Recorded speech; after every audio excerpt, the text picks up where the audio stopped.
Участники проекта проходят испытания, основанные на событиях Великой Отечественной войны. Понимание того, что я могу больше. Перед ними только один соперник – собственные возможности.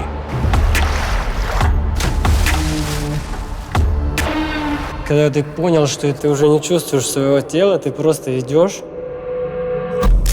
Время ограничено.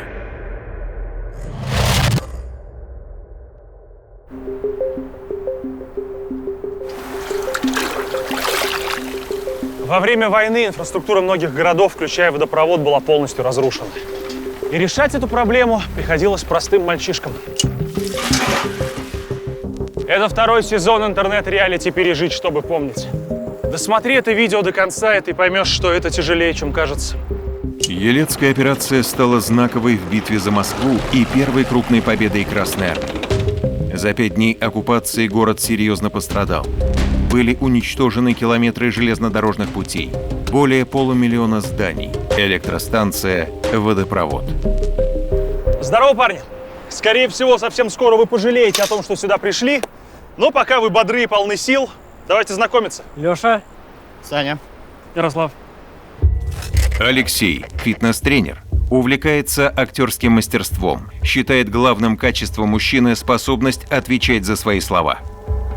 Александр, юрист, занимался рукопашным боем и смешанными единоборствами, ценит в людях честность и пунктуальность.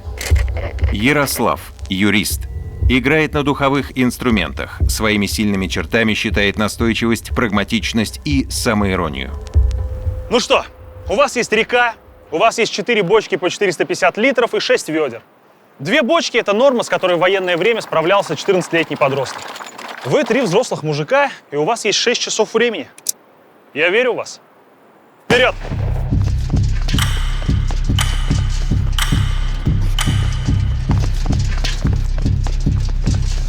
Удачи, парни! Она нам пригодится. Участникам необходимо заполнить водой из реки 4 бочки по 450 литров каждая. Расстояние от реки до бочки 150 метров. Время выполнения задания 6 часов. Ну как по ощущениям, осилите 4 бочки? Должны. У нас нет другого выбора. Когда я сюда ехал, я думал, что это такое легкое испытание, и лучше бы меня взяли на какое-нибудь другое, посложнее. Леша, слышишь меня? Да. Сколько раз ты уже поднялся? Второй. И как ощущения? Это ужас.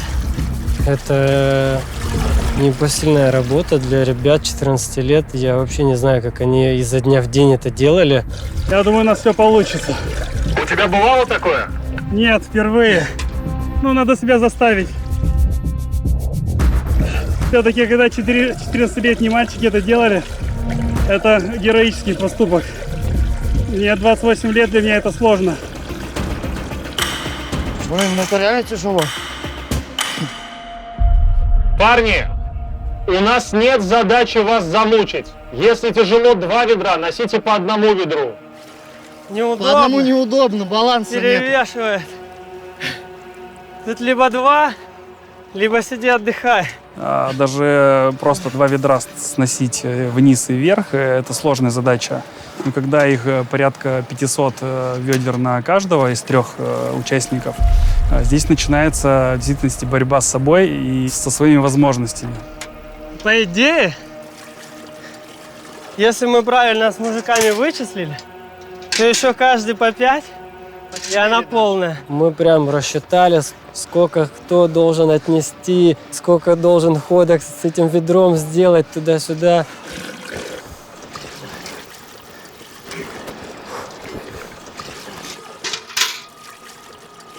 Все! Первая готова. Красавцы, красавцы! Пока бочка едет в город, можете немножко передохнуть.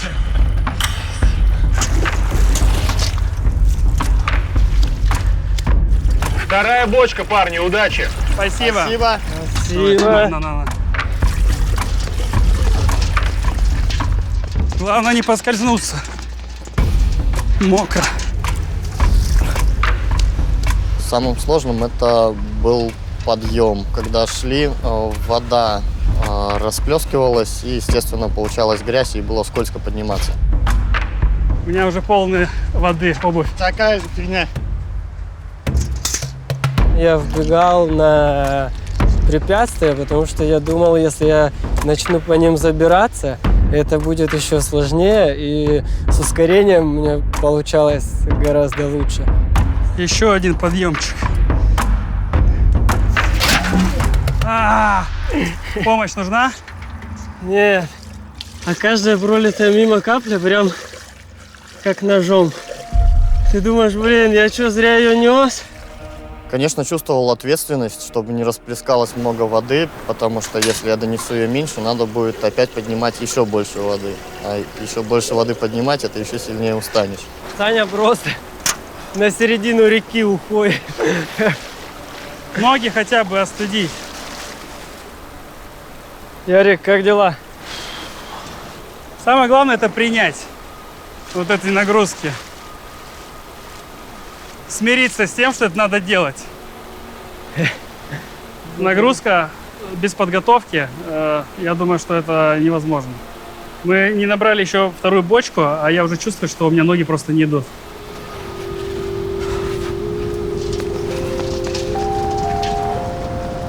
Пережить, чтобы помнить. Это не то слово «пережить». Ярослав, а что тебя связывает с Великой Отечественной? Бабушка рассказывала историю, что во время войны, когда российские солдаты вели пленных немцев, она их кормила хлебом. А когда и русские солдаты говорили, что нельзя, это пленные, мама моей бабушки отвечала, что вдруг где-то там, где наши дети, их тоже кто-то может быть кормить хлебом. То есть нужно быть милосердными. Бабушка это в детстве рассказывала. 11. Все, Полная? полная. Ура! Лёва, Полная? полная. Полная! Мужики, вы набрали какой-то нереально крутой темп. Очень здорово. Очень. Третья бочка, парни, понеслась.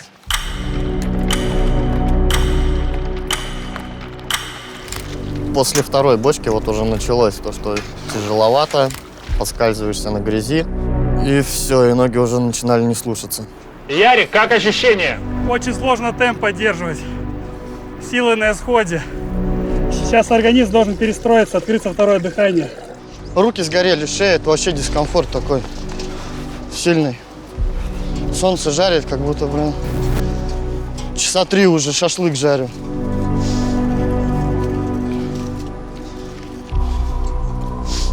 Третья бочка добила окончательно, и уже начали отказывать руки, плечи. Фу. Иди посиди. Блин, я так хочу так плюхнуться просто в нее. Нырнуть предложил первый вроде бы Леха. И когда это последовало несколько раз, тогда я тоже согласился, и вот мы решили все искупаться. И это было просто супер. Блин, это прям божественно было.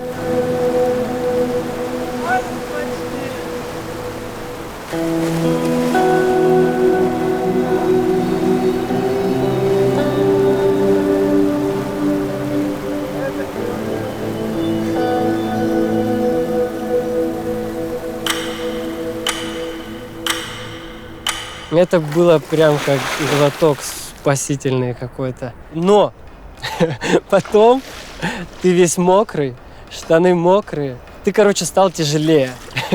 Тебе стало тяжелее идти. Самым плохим это были слепни, особенно когда ты уже шел с полными ведрами, и их нельзя было бросить, чтобы там хлопнуть там по нему. Это было неприятно. Я думаю, осталось еще раза 3, и будет готово. Как только была первая горка, ты сразу чувствуешь, что то уныние и усталость возвращается. Но общий дух не падал, и все равно приходилось поспевать за всеми. Третья бочка. Полная.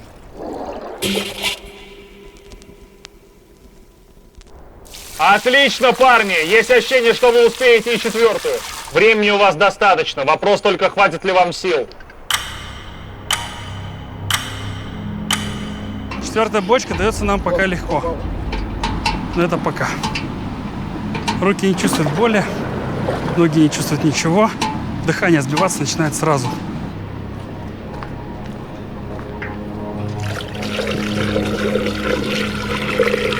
Координация нарушается. По-моему, уже чисто на морально-волевых.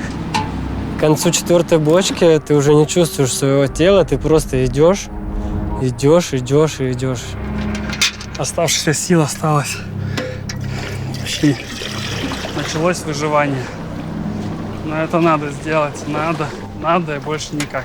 Надо и больше никак. Дыхание сбивается на каждом подъеме. Потом, когда равнина, вроде отдышка проходит, только подъем опять тяжело. Это суровое испытание.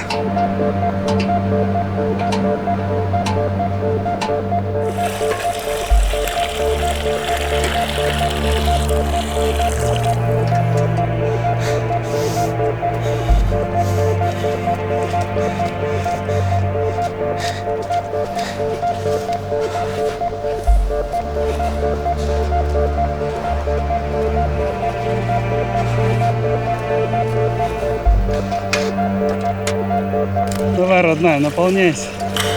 Она бездонная, что ли?